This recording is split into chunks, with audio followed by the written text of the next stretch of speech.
If you are trying to discover the purpose of your life, God has given you His Word through the Bible to help you do that. To find God's will for your life, you need to rid yourself of the things that hinder you from fulfilling it.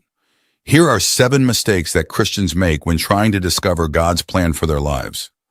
1. Not asking God to reveal His will. Have you ever been in a situation where you wondered if God was trying to tell you something, but you were too afraid to ask Him? Have you had one of those thoughts that you pushed to the back of your mind and hoped would disappear? Please don't make that mistake. God is always willing to help you, and you need to ask for His guidance. But here's the catch. You have to ask and then trust.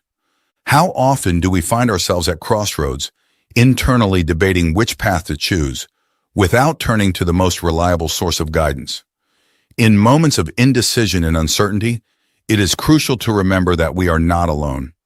The first step may seem the hardest, simply asking God to reveal His will. Lewis says, God will not leave us without guidance. We are very willing to listen, however, we are often very reluctant to obey. The act of asking is an invitation to a deeper and more confident relationship with God, where true guidance is revealed, strengthening our faith. In Proverbs 3, we are advised, trust in the Lord with all your heart and lean not on your own understanding. In all your ways submit to Him, and He will make your path straight. Trust fully and He will guide us. So do not let fear or hesitation prevent you from asking the most important question. Lord, what is your will for my life? Ask that question, and you will open the doors to a new destiny, where every step is guided by God's sure hand.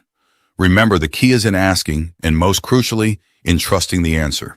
It is a pilgrimage toward a closer and more confident relationship with the Creator. 2. Not giving God time to answer. When you ask God to reveal His will, it may not happen immediately. It may take years or even decades for His promises to be fulfilled. In our quest for God's will, we often expect quick and clear answers. But God's timing is not our timing. Patience is indeed an essential component of faith. Waiting for God's guidance is an exercise in trust and submission, a reminder that we are not in control. But there is a greater and more perfect plan being woven, even if we don't see it. Lewis, in exploring the nature of time and divine patience, wrote, "The future is something which everyone reaches at the rate of 60 minutes an hour, whatever he does, whoever he is. Each moment is a piece of the great mosaic of our life, carefully placed by God, with a purpose that we often only understand later." The example of Abraham is one of the most powerful about waiting on the Lord. In Genesis 17, when God promises a son to Abraham, already at 99, and to Sarah, barren at 90, the promise seems beyond belief. However, this decade-long wait for the fulfillment of God's promise, culminating in the birth of Isaac, reinforces the message that God is faithful and fulfills His promises, but in His own time. But the Lord is faithful, and He will strengthen you and protect you from the evil one. 2 Thessalonians 3:3. So as you wait for God's answers, remember that waiting is not an empty space to be filled with anxiety. It is a space to be filled with preparation and growth. God is working, even if we don't see the fruits immediately. 3.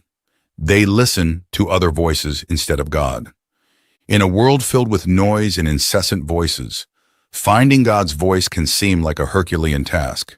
The opinions of others, social demands, and even our own expectations can drown out the gentle whisper with which God often speaks to our hearts. It is crucial, then, to learn to distinguish these voices and focus on the one that truly guides and brings peace. You know that phrase, "Sticks and stones may break my bones, but words can never hurt me"? It's not true. Words hurt, and if you pay attention to what you're saying, you'll realize you're actually hurting yourself. In today's world, people are surrounded by many voices. We have thousands of voices clamoring for us to listen to them. Unfortunately, many of these voices distract us from hearing God's voice. C.S. Lewis touches on this point insightfully in his writings, highlighting the importance of being attentive to external influences. In one of his reflections, he observes, "It is what comes out of a man that defiles him." It is dangerous to allow external voices to shape our inner selves, to the detriment of the inner voice, the one that echoes divine truth. The Bible offers clear guidance on how we should proceed amid so many voices. In John 10:27, Jesus says, "My sheep listen to my voice. I know them, and they follow me." This verse not only reinforces the importance of listening to God, but also assures us that, as His sheep, we are capable of recognizing His voice among many others. When you find yourself surrounded by multiple voices clamoring for your attention, take a pause and ask yourself, am I listening to the voice that truly matters? Seeking moments of silence and reflection can help you tune in to God's voice, which always seeks to guide you to paths of peace and truth. How can you today lower the volume of distractions and amplify the voice that guides and comforts? 4. Lack of faith to take a leap of faith. Taking a leap of faith is like walking on water on a starless night. You know the direction, but you can't see the path. This act of trust transcends immediate understanding and challenges us to move beyond the comfort of the known. Fear of the unknown is natural, but it should not be a hindrance when we feel the call to move forward. C.S. Lewis, in his Reflections on Faith and Doubt, once said, "Faith is the art of holding on to things your reason has accepted, despite your changing moods." We need to stand firm in what we know to be true, even when our emotions are unstable and the path ahead seems uncertain. The story of the rich young ruler, as narrated in Mark 10, is a powerful illustration of the struggle between the desire to follow Christ and the attachment to earthly securities. Jesus challenged him to take a leap of faith, to abandon his riches in exchange for treasure in heaven. The young man's inability to give up what he possessed reflects a divided heart, not yet ready to fully surrender to the faith that called him to a life of fullness in Christ. True faith calls us to look beyond human limitations and believe in divine providence. Each leap of faith is an opportunity to witness the transformative power of God in our lives. Ask yourself, what am I holding on to so tightly that is hindering my walk with God? Consider what may need to be left behind to more fully follow Christ. How can you strengthen your faith to take this next crucial step? 5. They don't trust God in all areas of their lives. Trusting God is an exercise in total surrender, not selectivity. It's easy to trust when the sea is calm, the sky clear, and all is well. But the true measure of faith is revealed in storms, when waves threaten and the sky darkens. Trusting God in all areas of our lives means acknowledging that He is sovereign not only in moments of joy, but also in times of challenge and uncertainty. If you've seen other videos here on the channel, you know that C.S. Lewis went through terrible situations in his life, and because of that, he could find strength in God. And then he writes, "We never find the true faith until we find it necessary." Lewis's observations suggest that our faith is more deeply formed and strengthened in moments when we are compelled to rely entirely on God, in times when other aids fail. The commandment to love the Lord your God with all your heart, with all your soul, and with all your mind, as expressed in Matthew 22:37, shows a comprehensive and unconditional trust. This comprehensive love and trust are fundamental to a faith that permeates every aspect of life, not just the areas where we feel comfortable or secure. 6. They refuse to follow Jesus because they don't think it will benefit them.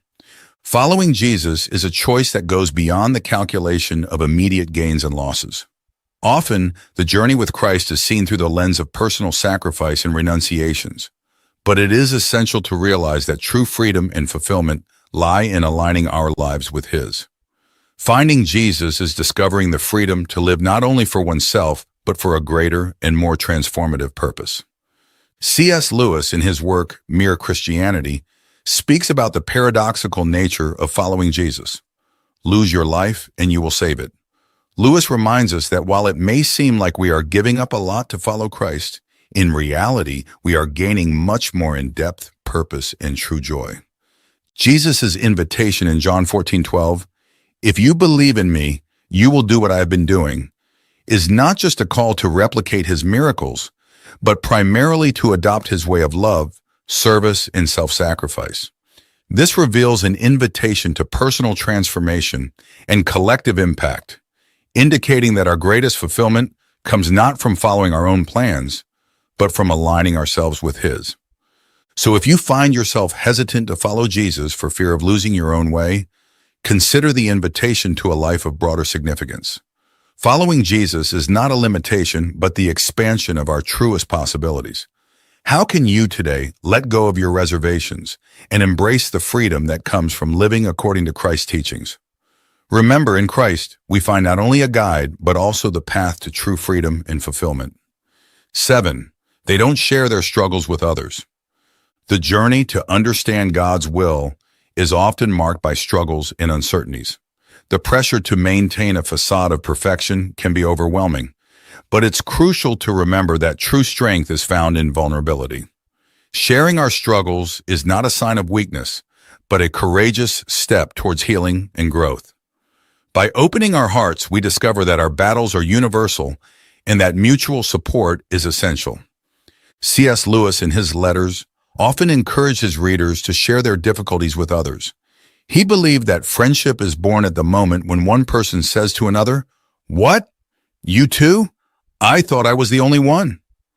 This quote from Lewis underscores the importance of supportive communities where we can freely express ourselves and receive the encouragement needed to face our challenges.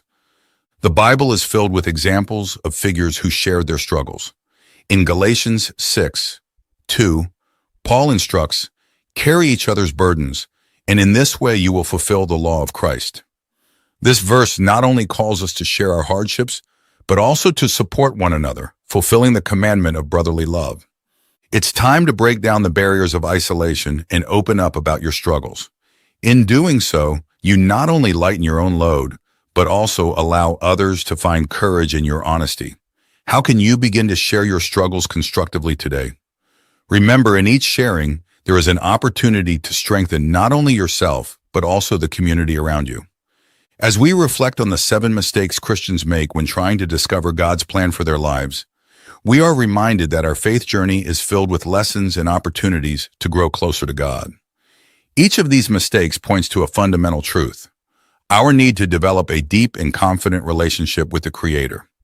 From openly asking for His will to the courage to share our struggles with others, every step we take toward a more authentic and dependent faith brings us closer to the heart of God.